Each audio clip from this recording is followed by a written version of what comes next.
Hey, good morning, everybody. Thanks for taking the time to join us on our webinar today. My name is Mike Hawkins. I'm the marketing manager over here at Sunrise, and I'm joined by, more importantly, Owen Powell, who is an IT management consultant, just extensive experience across the public and private sector. Hi, Mike. And we're just going to jump straight into it. Owen, what prompted you really to write about self-service? I think self-service is fascinating. It's a more and more of a self-service world at the moment. In supermarkets, in petrol stations, people are using self-service across the internet, buying books, downloading music. It's just the way the world operates now. IT self-service is something that IT departments can really get value out of, and I'm very interested in as a development. Yeah. Well, that's great, because as someone who's just been to Sainsbury's, I'm well aware of the self-service model. But are there any pitfalls to avoid in self-service? Yeah, it's funny you asked me that question, Mike. There are pitfalls. I mean, I'm sure we've all experienced self-service when it doesn't work well. It's irritating. It's annoying. Sometimes you just want people to do stuff for you. Same with IT. We've identified some key steps that will really help people provide a successful IT service provision for their users. Fantastic. Well, yeah, let's just jump straight in. Now, first off, to make things easier for you guys listening on the phone, there's no need to take notes. We'll be sending out a copy of the white paper, as well as a link to the webinar and the presentation after this. So again, let's just get started. Okay. Let's just ask the question, what makes us the experts when it comes to implementing IT self-service? And the answer that's really easy. We asked the IT community. We did developed an extensive survey, and we sent it out to over 700 people, got 700 responses back from organisations in the public and the private sector. Nearly half of our respondents are already using IT self-service, and the other half are actively considering it or planning it at the moment. The benefit of this survey, the information we got back, is just really, really helpful. And we've been able to analyse the information that came back and pick out these really 6 important points that will be success factors for people who are planning their own IT self-service. So there's an assumption in the 21st century, here and now, that everybody knows how to use the internet. We all log onto the internet every day. We use it for a wide variety of things, so people should just know how to use it. That isn't the case. Our survey found that 56% of organisations didn't have the confidence in their users to use a self-service system properly, and that's staggering, to be quite honest with you. We were very surprised that number of people really had concerns about their users. Either their users are particularly incompetent, or the systems that they're putting in are dreadful to use. Now, I suspect neither of those cases is in reality, and what it is, the issue probably is around, we assume that our users know too much about systems, and we really need to make more effort to ensure they're confident and competent in using the system that we're going to put in. The biggest challenge, a very interesting question. So you've implemented self-service, what's the biggest challenge? And what the respondents told us was that the biggest concern, the biggest thing they have to overcome, was resistance to change amongst their users. And it just seems that users generally are very conservative lot when it comes to IT support, and they're quite happy with the traditional process of picking up a phone when things go wrong. Either that, or just trying to catch somebody in the corridor as they're walking past. We know it's bad practice, but we all know it happens as well. Close behind that, the second biggest challenge was a lack of confidence in the user's ability, as we've just established. So how do we overcome these two things, these two challenges? And the answer has got to be communication. We're not very, generally speaking, it's my very firm opinion that we're not very good at communication in IT. we don't get the channels right, we don't get the messages right, we don't get the timing right often. And if you ask the users, in most cases, that's the feedback that you'll get. So we have to do two things. We have to tell them what's happening. Be clear about the rationale for it. They're going to be anxious. They don't like their services being messed about with. So we've got to tell them why we're doing it, like to save money or as part of a wider organisational change, or some other kind of restructure that's going on. Or the second really key thing is how it will affect them. What's different for them when things go wrong for them? What do they do? Because ordinarily they panic. They rely on their IT systems, so they need to be really clear about what it is that they have to do. And we should use language that's appropriate to the users. I've seen emails going out. There's a server outage at 5 o'clock, which means nothing to the average user. It means nothing. It might be factually correct, and we're sending out, but we cannot say, unless they understand the message, it's a waste of time. So we need to be really clear about how we get these messages out. Yeah, it's a good point, because my previous company, we actually did get emails like that. Server's going to be out Friday X time. And as a user, I didn't really know or for that matter care. And then they changed it and they said, oh, this server's going to affect email and so on, and you can't access this server folder. Oh, that makes more sense. Exactly so, Mike. And I think probably, in my experience, we're getting better at it, but we're still not there. There are still people who are very nervous about IT, and we forget about those people, and we need to really make it as simple as we can.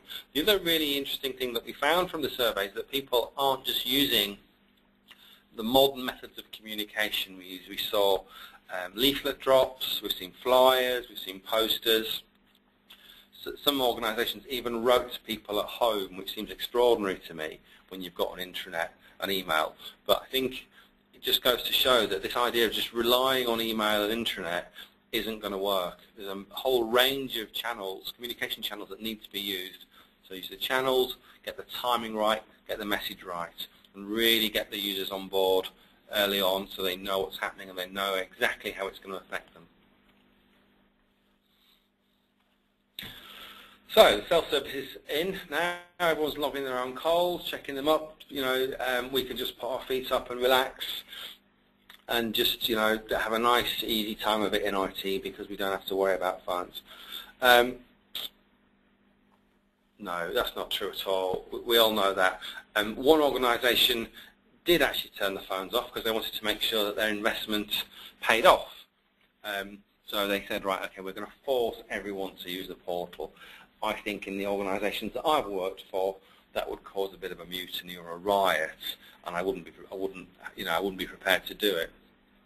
But the key point here is, if self-service does take off, and you'd expect it to, some sort of service redesign will be essential.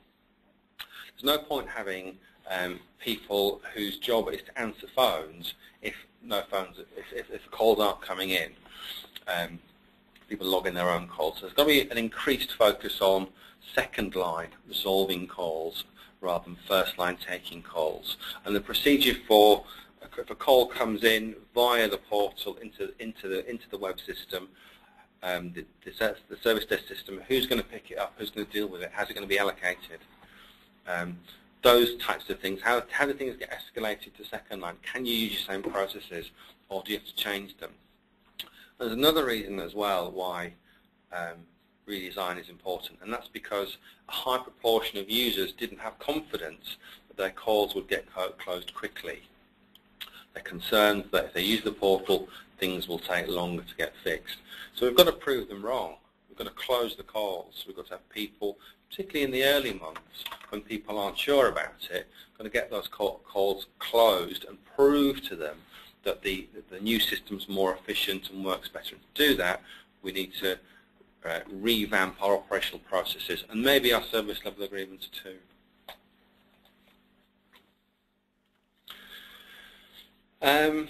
Usability. I mean, it's absolutely fundamental to the success of the project. What we found again from our respondents, is 55% of the people who had implemented self-service already said that their users had told them that the most popular feature was ease of use. So ease of use is actually more important than calls getting closed quickly. Is basically what we're hearing. And if we want to make sure people actually use a new system, we have to make it really easy for them. We have to make it nice to use. And another thing that we found, which was interesting, was that users were actually involved in the design of the system, which I think is a great idea. I'm all for it. I don't just mean the design in terms of the colours and the look and feel, but in terms of the functionality. And I think there's a real advantage if we can get users involved in the whole design process so that they see what happens even on our side. So they've got some insight into what we do when we get a call, and how does that turn into a problem, and how do we do our problem management, and what happens, how does the escalation work. They need to see these things in operation.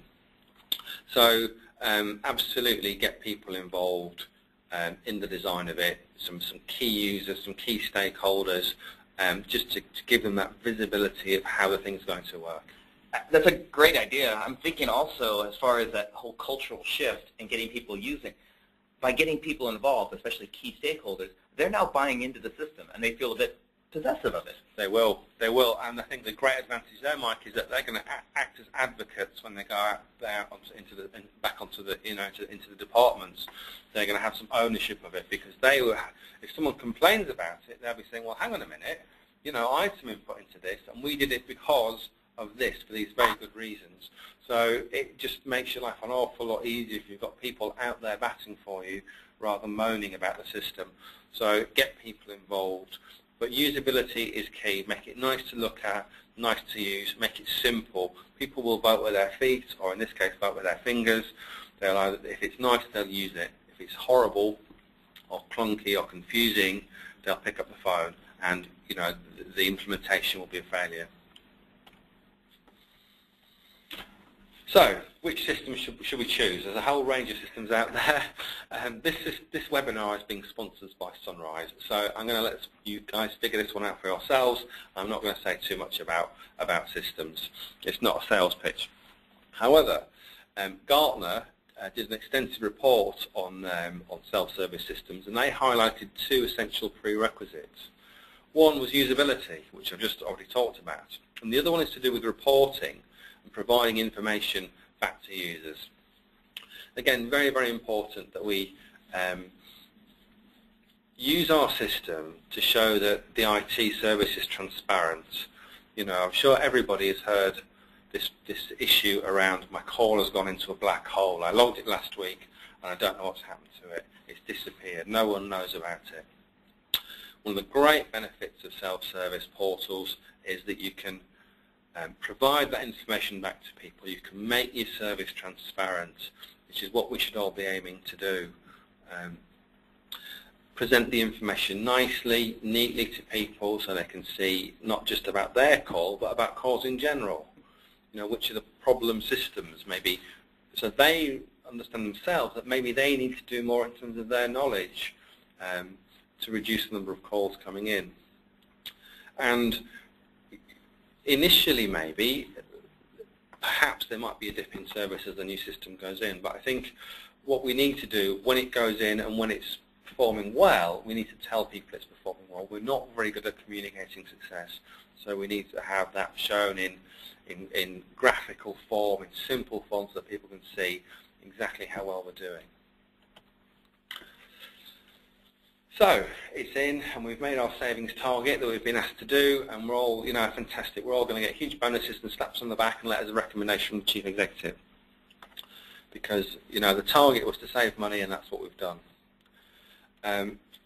However, if we don't get the customer service bit right, as Homer Simpson eloquently tells us, we've got a problem.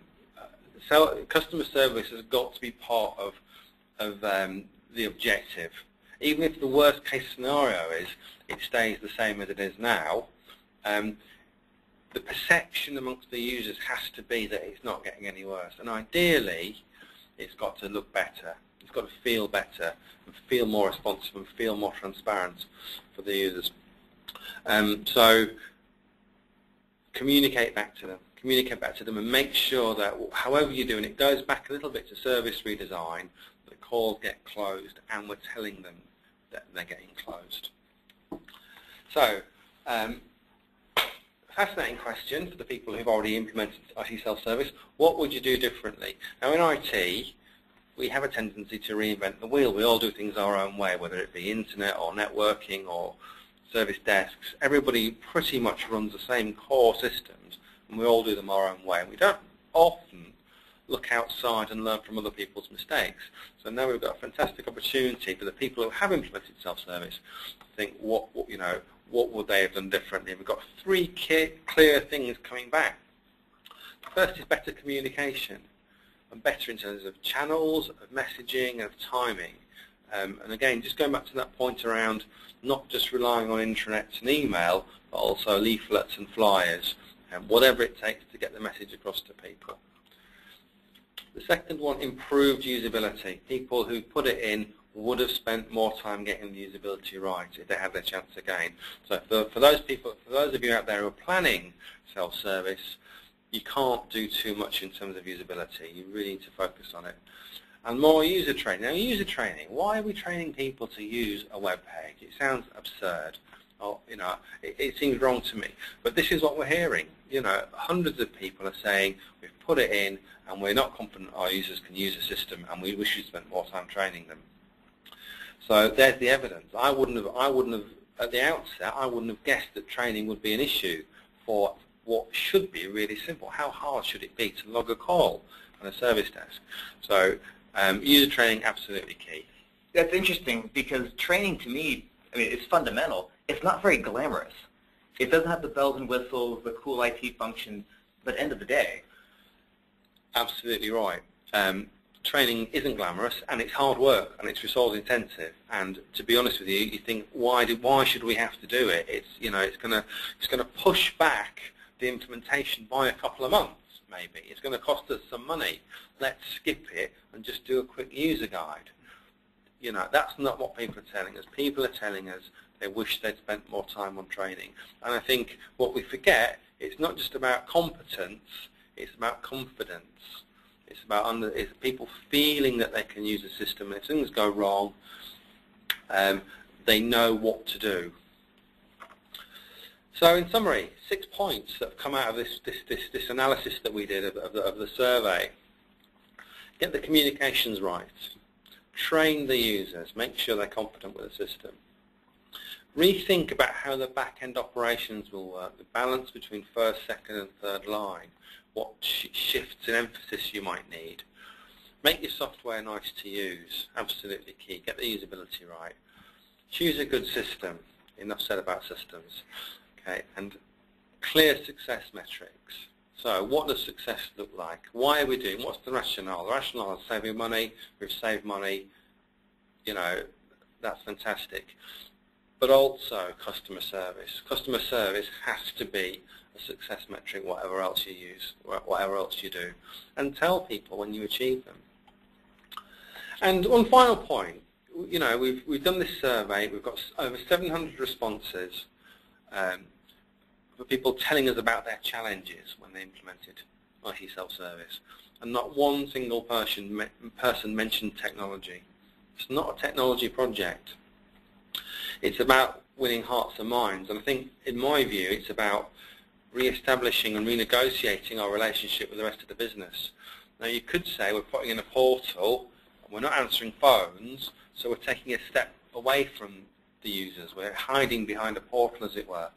I don't think that's the right approach. I think we've got to use it to re-establish relationships, get them involved in the process, make our service more transparent, and continue with that relationship. So we've got to have that convincing story, a credible solution, and we've just got to continue keeping those relationships going and building this rapport and this relationship with the business. So for everyone who's responded in the survey, we're very grateful, and for those of you who are about to implement self-service, I'd like to wish you the very best of luck. Yeah, thanks again, everyone, for taking the time. We actually have a bit of time now if you want to enter any questions for Owen. And there's a little box in the viewer that you can just enter some questions.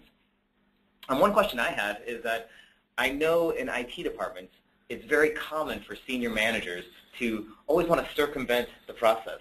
A CEO's BlackBerry might not work, for example, and they come right to the IT director. How do you get senior managers to pay attention to process?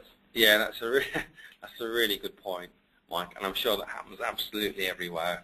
How do you address that? I mean, the way I generally try to approach it is to explain to people, you know, I'm an IT director. I'm not very technical these days. All I'm going to do is pass it onto the service desk, and it's going to take longer if you come to me than if you go directly to, say, the service manager whose job it is to resolve these things. It's often difficult saying that to a chief exec. So it's better to go through the chief executive's PA, the senior manager's PAs, and say, look, I understand how stressful it is when, you know, a BlackBerry or a laptop or some essential business tool that they rely on, it fails. But what we're trying to do here is resolve it as quickly as possible, and the way to do that is this. This is what's going to get it resolved quicker. Generally, as the IT director or the CIO, I'm going to be in meetings. I might be on a different site. I've got my head full of strategy. I'm not the ideal person to fix it. Yeah. No, that makes sense. Tricky process, but it does make sense if it works. Got a question in from Steve McGrath. Owen, where do you see the bulk of the cost savings coming from? Surely staff levels won't change, as the call numbers, in theory, will remain the same.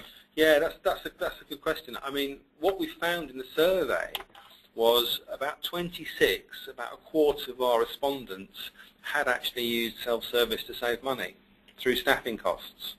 And I talked about the service redesign and this mix between, this balance between first and second line. And it may be that you have to think about, you know, trading in, as it were, 3 first-line people for 2 second-line, and making a saving that way. But maybe it's part of some wider reorganisation or some shared service or some centralisation. But most, you know, a quarter of people did use it as a cost-saving exercise, and that cost was to, you know, was related to reducing numbers. But I'm guessing also that's almost a way you can internally sell it, because if the internal IT people are thinking, wait, we're going to lose some jobs. Yeah. But if you can say, actually, we're going to potentially retrain and redeploy. Yeah, no, that's absolutely right. Obviously, job losses aren't good news for anybody, you know, and I think if you start off saying we're doing this efficiency program to save jobs, to reduce jobs, you're not necessarily going to have a fantastic response. But I think where you can, if you can possibly see it as an opportunity for people to develop and to use your resource elsewhere. So rather than having 5 people answering phones all day, we're going to have 1 person on the phones, and the other 4 are going to be working on projects. So we're actually going to get some better value out of the people that we've got. We're actually going to be more productive, spend less time doing operational work. Oh, fantastic. David asked, what steps can you take prior to the actual rolling out of the self-service tool to minimize creating hundreds of calls to the desk, inquiring how to use the new tool? Yeah, 2 things. One's communications. So you know, you need to be really clear with them how it's going to affect them, this system, what it's going to look like. You know, maybe post up a wireframe or post up a dummy site so they're confident with it. The second is training, and it is, you know, we've talked about training, and it's you know, it still surprises me that people feel they need to train people to use a web page. It just seems extraordinary, but that's what we're hearing. You know, you need to train them. You need to factor that in somehow, however you do it. And I'm conscious that it's time-consuming and, you know, resource-hungry, but to be a success, that's a clear message that we got back. Yeah, fair enough. Another good question. In terms of a transparent service, should you publish your figures to your end-user community, even if they aren't that positive? Yeah, that's a tricky one. It depends to some extent on your company culture, I suppose, and your relationships with the key stakeholders. But my gut instinct here would be yes, I think you should. I think what's probably more important than what the numbers are today is the direction in which they're going. Now, if they're going down, if your performance is getting worse, then I wouldn't be publishing that personally. I'd be concentrating on more on what's my improvement plan, and getting that out to people so they know that steps are being taken to address the underlying reason. It might be more resources, it might be a new system, it could be any number of things. If your numbers are going up, you're improving, I think you should definitely publish. Even if you're starting from a low base, people generally are quite forgiving if they can see improvement. And I think that's key. I think that's what you've got to say. We're getting better. We're doing these things to improve the service, and the trajectory is upwards. So in that case, you should. But unless it's absolutely dire and getting worse, then I'd always be open and honest with the users. Yeah, that's great. That's, I guess, pretty consistent with the whole idea of self-service being transparency. Absolutely. Jonathan asked, okay, self-service is great. What about the case when a user's computer isn't working well enough to use a browser? Yeah, fair point. And it's a question you can hear from the users when you're talking to them. How can I log a call on my computer if my computer's broken? It's we're still going to have to keep a phone line open. It might be just one. We might explain to people that they might have to wait a little while before it's answered, because our focus is going to be on fixing calls, but we need to make sure that channel's available for people who can't use computers. Yeah, fantastic. Okay, Steve McGrath asks, have you any comments about call reduction through the implementation of the self-service portal by providing a knowledge base for customers to access? Yeah, it's a great idea. I like the idea of knowledge bases. We use them internally, and we use them, we provide information to users. But getting users to read that information is really difficult in my experience. So by all means, provide it. But in my experience, I think I wouldn't necessarily be hugely optimistic about reducing calls. But it does go back to training, and it does go back to this assumption maybe that we have that our users are more competent than they really are. I mean, generally they probably just know enough to do their job. And if anything changes, they get stuck and they struggle.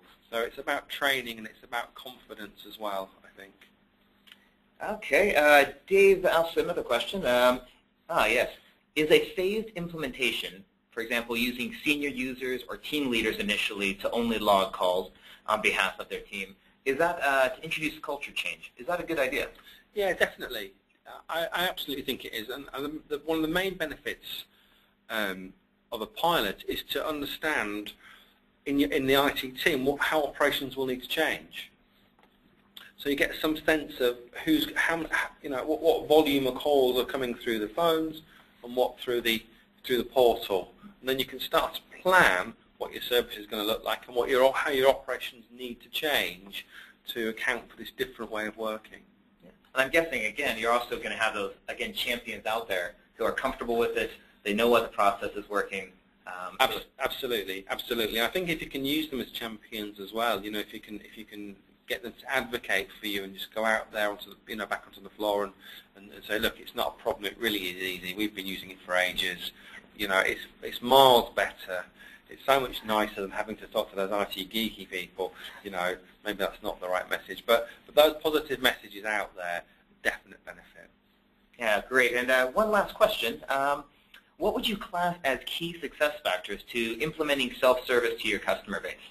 You touched on customer service, but are there any others that you should be considering? Success factors. I mean, I suppose it depends on your local context, really, is the short answer. I think if I understand the question correctly, I think communications, training, confidence, usability, they're the success. Those are the things that are going to make or break the product. I think you've got to be aware of your culture as well. I think, going back to the company who turned their phones off, they're obviously in a culture where you can do that sort of thing if you've got management backing. Not everybody has, so just be aware of your culture as well and how it fits in. Okay, and I'm just going to ask one other question. How would you positively encourage people to use self-service, instead of shutting down the phones? Make it nice. Make it nice for them. Make it a nicer experience. Make it easier and simpler. And, as with any project, really try to accentuate the benefits. It's simple, it's quicker. Hey, and guess what? if you're not happy, if you don't think the IT team are working quick enough, you can chase it up yourself. It's there for you. You can find out what's going on, and then you can escalate if you need to. And actually, one question just snuck in under the bell. I have to thank Adrian for this one as the marketing guy. But he asked, will the information that you're going to send us give more information about the product that will support what is being talked about today? And this isn't a sales call, so we're not going to talk extensively about Sunrise products. But if you're interested, we'd be happy to discuss it with you. We think our products actually does meet these needs. Again, just want to say thanks to Owen for taking the time. Thanks for everyone for listening in. We know everyone's busy and have a lot of stuff on their plate. But again, thanks, and we'll be sending out the white paper, the presentation, and a link to this webinar. And again, thank you very much.